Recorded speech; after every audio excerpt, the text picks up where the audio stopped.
Every single day, you do 7 things that your dog experiences as a betrayal. Not a small one. The kind that erodes trust so gradually that by the time you notice something is off between you and your dog, years of quiet damage have already been done. You are not doing these things because you are careless. You are doing them because nobody ever told you what they look like from the other side of the leash. And that is exactly what this video is going to fix. There are 7 habits. Some of them will surprise you. At least one of them you are doing right now, today, multiple times a day, and you have no idea it is costing you anything. Number 1 is the hardest to hear. And number 7 is the one that most owners dismiss entirely until they understand what their dog is actually experiencing in that moment. Stay until the end. Welcome to PAW'S Mind. If you are new here, subscribe right now because this channel goes deeper into dog behavior and the psychology of the human-dog bond than anywhere else. Let's get into it. 7 habits. All of them common. All of them well-intentioned.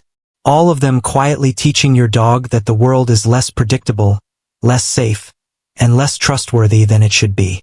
We are starting with the one that feels the most loving in the moment and does the most invisible damage over time. And number 1 is the payoff I want you to stay for. Because once you understand what your dog experiences every time it happens, you will never do it the same way again. Habit 7. Punishing your dog after the fact.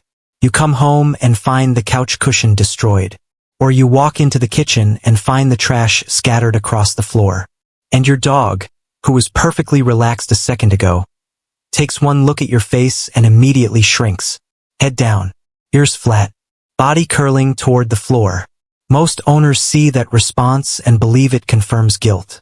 The dog knows what they did. They look guilty, so the correction that follows feels justified. Here is what is actually happening. Your dog does not know what they did. Not in the way you think. A dog's associative memory works in a window of roughly 2 seconds. That is the span within which a dog can connect a behavior to a consequence. Outside that window, the connection is neurologically impossible. What your dog is reading is not the memory of the chewed cushion. They are reading your body language, your tone, your energy as you walk through the door, and they are responding to that with appeasement signals. The crouching, the flat ears, the tucked posture. They are not confessing. They are trying to stop something bad from happening to them. When you correct a dog after the fact, 2 things happen. First, they do not learn not to chew the cushion. They learn that your arrival is sometimes dangerous and unpredictable. Second, they learn that appeasement signals do not always work, which erodes the very communication system that keeps them from escalating to other behaviors. A study published in the journal Applied Animal Behavior Science found that dogs whose owners used delayed punishment showed no reduction in the target behavior compared to dogs managed through environmental prevention, but did show measurably higher stress indicators in their owner's presence. You are not teaching them a lesson. You are teaching them that you are unpredictable. And an unpredictable person is not a safe person. Not to a dog. The fix is prevention and real-time redirection. If you cannot supervise, manage the environment. If you catch them in the act, interrupt calmly and redirect. If you find the evidence later, clean it up and say nothing. The moment for correction has already passed. Habit 6. Forcing physical contact. You are at a family gathering. Your dog is clearly uncomfortable, tucked behind your legs, ears flat, avoiding eye contact with your aunt who keeps reaching toward them saying, "Come here. Come here. It is okay. I am a dog person." And most owners, not wanting to seem rude, not wanting to make a scene, say nothing. They let it happen. They even gently nudge the dog forward. Here is what your dog experiences in that moment. They communicated clearly, through every signal available to them, that they did not want the contact. They turned their head away. They moved their body backward.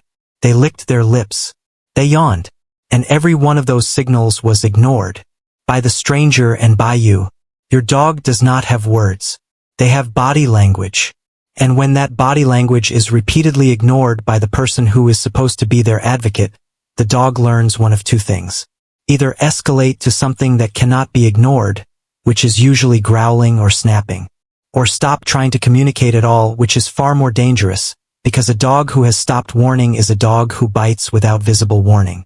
Research from the University of Bristol on canine communication found that dogs who had their calming signals consistently ignored by handlers showed significantly reduced use of those signals over time, moving more quickly to escalated responses. When your dog communicates that they do not want to be touched, your job is to hear it, to step between them and the source of discomfort, to say simply, "They are not comfortable right now, let us give them space." That single act, done consistently, teaches your dog something that changes everything, that you will protect them. And a dog who knows you will protect them is a dog who trusts you. Bridge line. But forced contact is only habit 6. And the next one is something almost every owner does during what they believe is the single most loving moment of their day. Habit 5. Using the recall cue as a punishment delivery system. You call your dog's name, they come, and then you clip the leash on to go home. Or you give them a bath, or you scold them for something they were doing, or you trim their nails. This happens in most households every single day, and it is quietly destroying the most important word in your dog's vocabulary. The recall cue, your dog's name, or whatever word you use to call them back, is only as reliable as the association it has built up over time. Every time your dog hears that cue and the outcome is something pleasant, the association strengthens.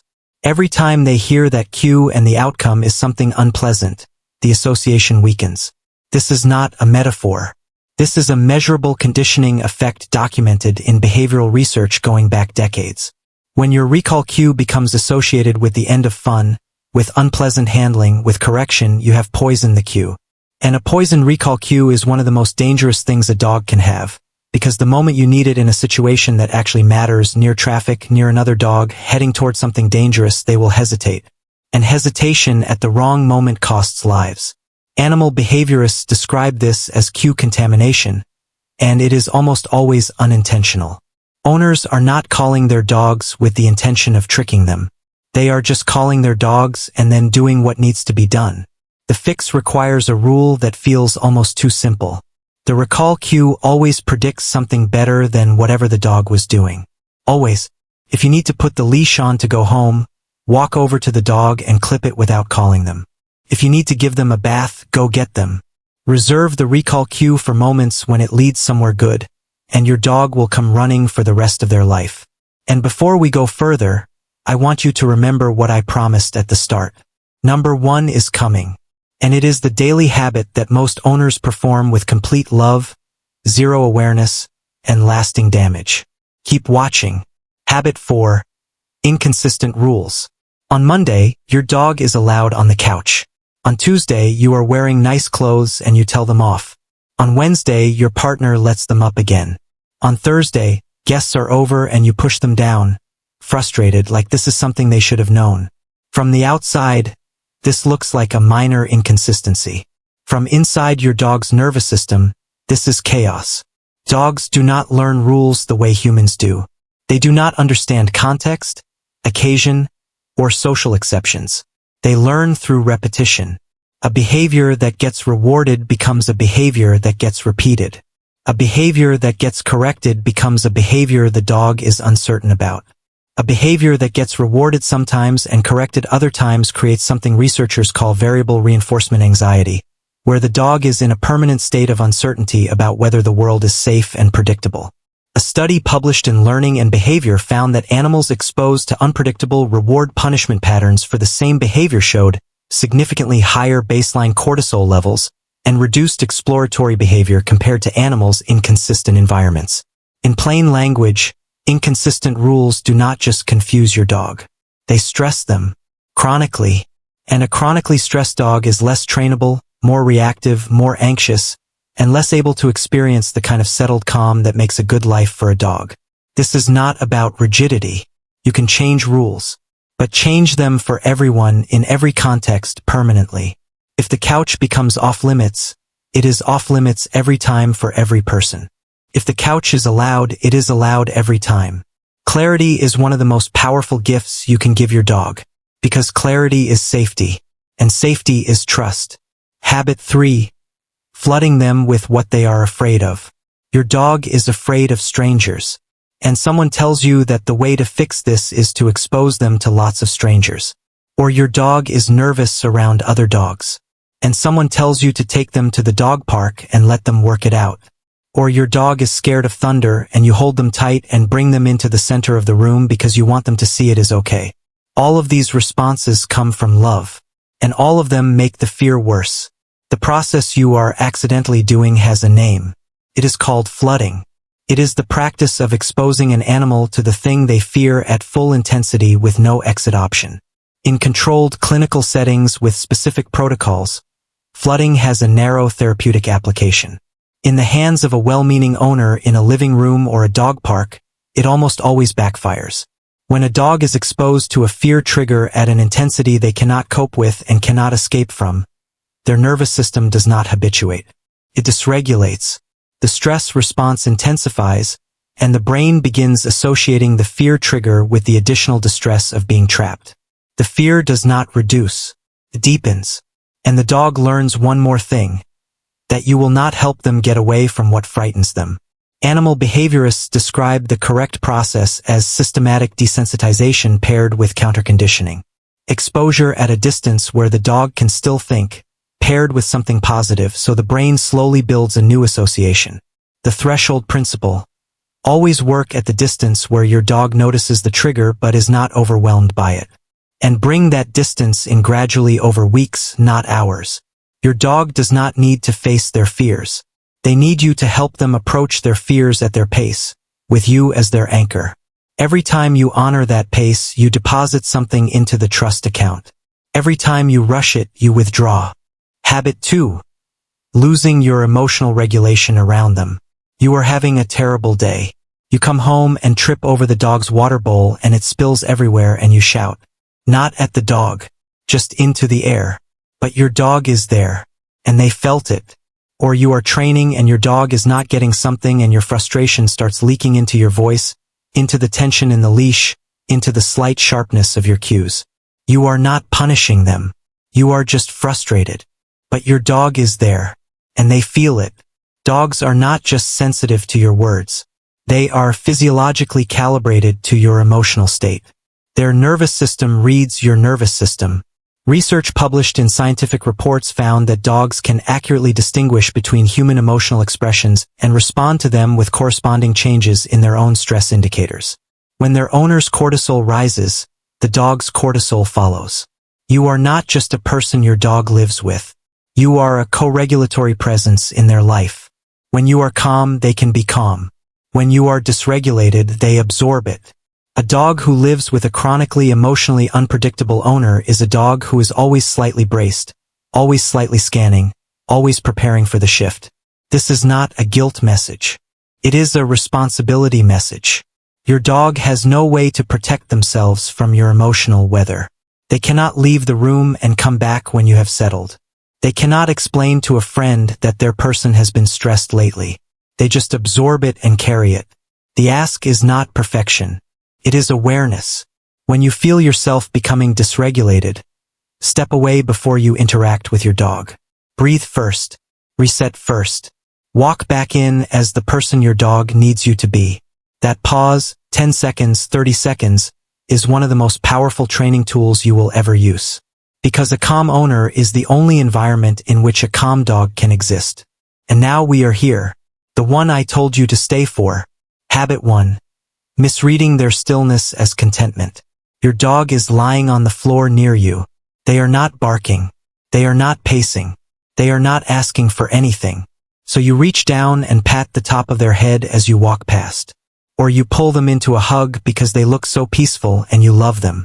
Or you let a child climb on them because they are just lying there, calm, good, tolerant. And your dog goes still. And you take that stillness as proof that everything is fine. That they are happy. That they love it. Here is what that stillness actually is. A dog who freezes under unwanted contact is not relaxed. They are in a stress management state. Their nervous system has moved into appeasement mode, which is the last option before escalation. The ears that flatten slightly. The eyes that close or look away. The jaw that tightens for a fraction of a second before relaxing. The breath that stops and then restarts. These are not signs of a dog enjoying a moment.